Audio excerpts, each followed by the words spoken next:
Studies have found that 34.6% of adults in the US have chronic inflammation. If you're someone who suffers from swelling or inflammation, remember the mnemonic R.I.C.E. Rest, ice, compression, elevation.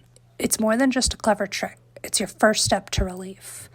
Stick around because I'm sharing everything you need to know to take control and stay ahead of swelling. Over-the-counter NSAID, like ibuprofen, all an NSAID is a non-steroid anti-inflammatory drug. This will work. Tylenol will not help with swelling. It will help with pain, but it is not an anti-inflammatory. Tylenol is acetaminophen, and how that works is that it works actually on the brain and the way the brain's interpreting pain. With ibuprofen or naproxen, it's actually an anti-inflammatory medication, so it's going to work specifically on the part of your body that's experiencing the pain. Injure your knee or something like that, then ibuprofen is probably going to be a better bet for you.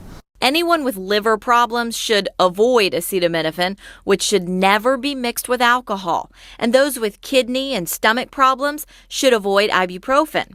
I have kidney issues, so I need to limit my NSAID intake.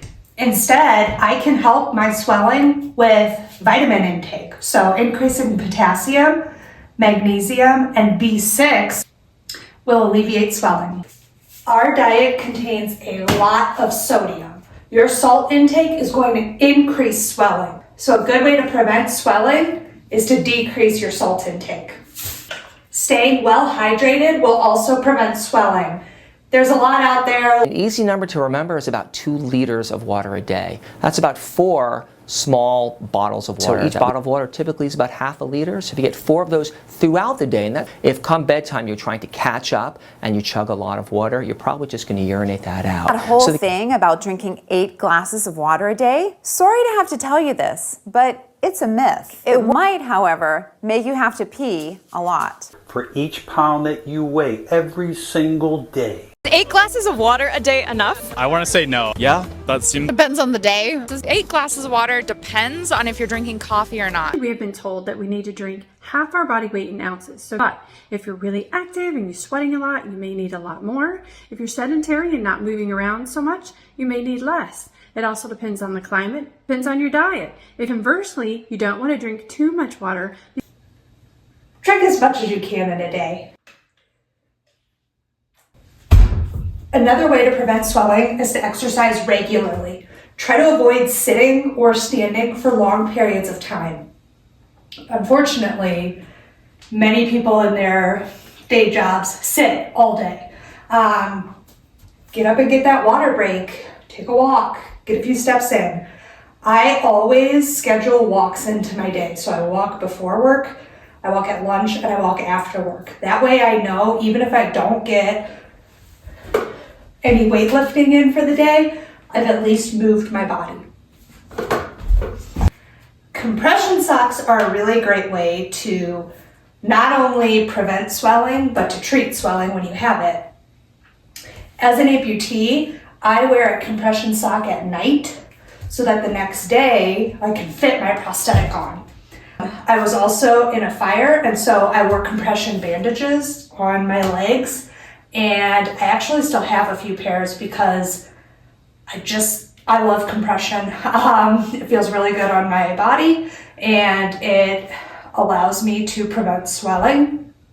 Lower limbs are very susceptible to swelling, especially when you've been through trauma. This is the compression sleeve I wear on my real leg. I can show you my burns from the fire. Burned my calf and my thigh. This is just a calf compression, but I like to wear this at night.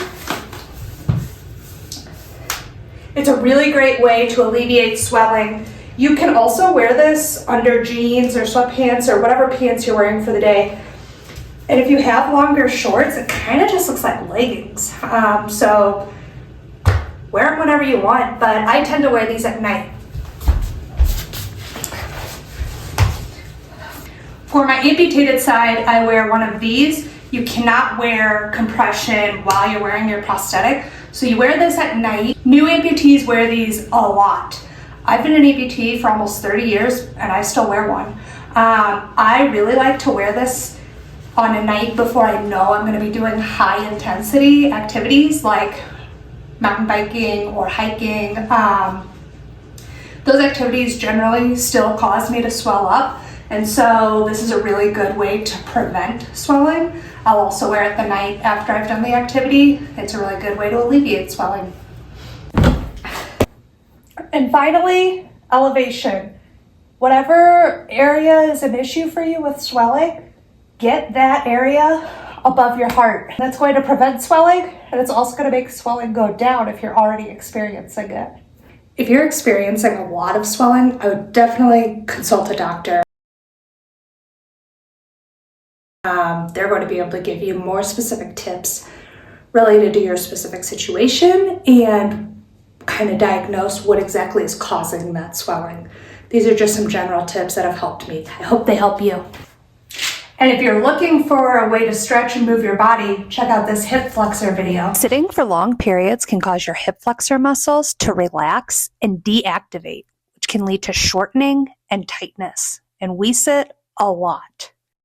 Today I want to go over some exercises to stretch these hip flexors.